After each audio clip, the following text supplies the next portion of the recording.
నడుము లూజు ఏ విధంగా తీసుకోవాలంటే చూడండి, ఇక్కడ మనం ఫిట్టింగ్ లైన్ వేసుంటాం కదా, ఇటువైపున కూడా ఫిట్టింగ్ లైన్ వేసుంటాం కదా, ఈ విధంగా మనం క్లాత్ని ఇలాగా మడత పెట్టుకోవాలి.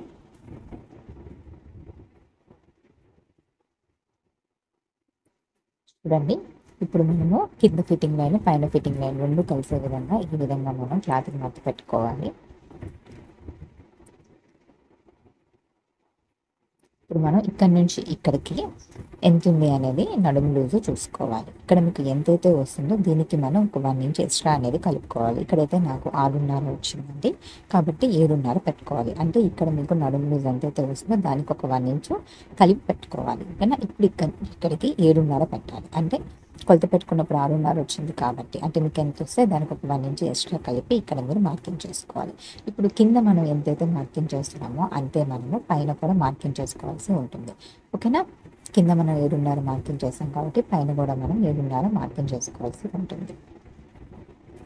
ఇప్పుడు మనం ఇక్కడ నుంచి ఇక్కడికి స్ట్రైట్గా లైన్ అనేది వేసుకోవాలి. ఇక్కడ మీరు టెస్ట్ లూజ్ అనేది సపరేట్గా తీసుకోవాల్సిన అవసరం లేదండి. ఓకేనా. ఎందుకంటే నడుము లూజ్ దగ్గర 1 ఇంచ్ ఎక్స్ట్రా పెట్టారు కదా, ఆ టెస్ట్ లూజ్కి మనకి సరిపోతుంది. ఓకే.